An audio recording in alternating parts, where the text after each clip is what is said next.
नमस्कार. मराठमोळी जीवन चॅनलमध्ये तुमचं सगळ्यांचं मनापासून खूप खूप स्वागत. आज आपण आळूवडी ही न वाफवता न उकडता एकदम पटकनी आणि झटपट अशी कुरकुरीत खुसखुशीत कमी तेलकट आळूवडी ते कशी बनवायची ही रेसिपी बघणार आहे. गौरी गणपतीचा सण चालू झालेला आहे. पुढं गौरी गणपती संपल्याच्या नंतर लगेच पितृ पंधरवडा सुद्धा चालू होतो. तर अशा वेळेस तुम्ही ही झटपट आळूवडी इथे बनवू शकता. तर चला पटकनी रेसिपीकडे वळूया. तर इथे मी बेसन पीठ घेतलेले 2 चमचे. त्यामध्ये आपल्याला लाल तिखट, हळद, हिंग, धने पावडर घालून घ्यायची आहे. जिरे पावडर आपल्याला यामध्ये थोडीशी घालायची आहे. आलं, हिरवी मिरची आणि जिरीचा जो ठेचा बनवून घेतलेला आहे तो यामध्ये घालायचा.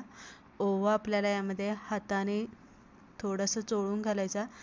पांढरे तीळ मात्र आपल्याला यामध्ये भरपूर घालायचे. चवीप्रमाणे मीठ, चिंच गुळाची चटणी आणि किसून घेतलेलं सुक्कं खोबरं आपल्याला यामध्ये घालायचं. सुक्या खोबऱ्यामुळे आळूवडीची जी चव आहे ती एकदम अप्रतिम लागते. थोडं थोडं पाणी घालून घट्टसर आपल्याला हे पीठ इथे खवलून घ्यायचे. पीठ खलवताना चांगलं चमच्याने आपल्याला ते फेटून घ्यायचे.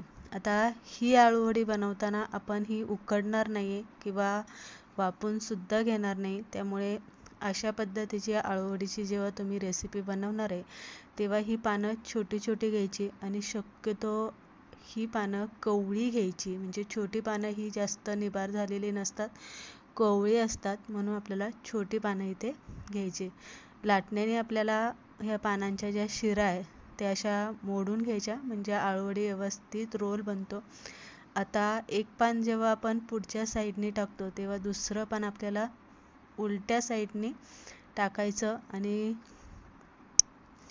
बेसन पीठ जे खलून घेतलेलं आहे ते आपल्याला यामध्ये लावून घ्यायचं. आता जास्तही पीठ लावायचं नाही आणि जास्त कमीही लावायचं नाही. तर अगदी या पद्धतीने आपल्याला पीठ लावून घ्यायचं.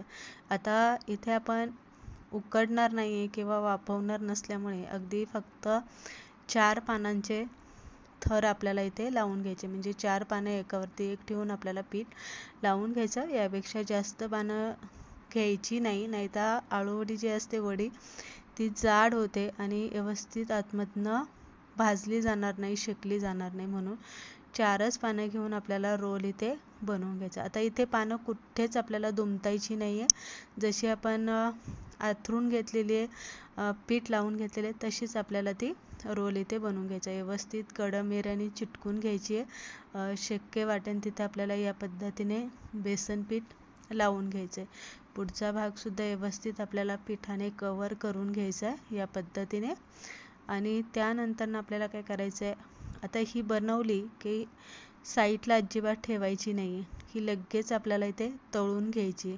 अशी जर आपण आळूवडी बनवून ठेवली तर ती लगेच अशी नरम पडते आणि पाणी सुटतं तिला. म्हणून सुरीने आपल्याला असे मधोमध कट करून घ्यायचं या पद्धतीने. जास्त पातळी ही आळूवडी इथे कट करून घ्यायची नाही. तर अशाच पद्धतीने कट करून घ्यायची. इकडे मी लगेच तेल गरम करायला ठेवलं होतं.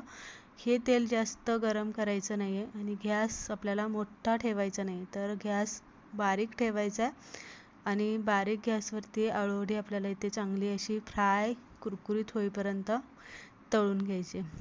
लगेच तेलात घातली की आपल्याला उलटी करायची नाही आहे. थोडीशी ती अशी कडक होऊन द्यायची आणि मग आपल्याला उलटी करायची. सगळ्या साईडने आपल्याला व्यवस्थित भाजून घ्यायची. आता आपण जेव्हा उकडून किंवा वाफवून आळूवडी बनवतो तेव्हा तिचा कलर थोडासा असा काळपट होतो. पण या पद्धतीने आळूवडी बनवली की पानांचा कलर शक्यतो काळपट होत नाही. ती हिरवीगार राहतात पण कुरकुरीत होतात.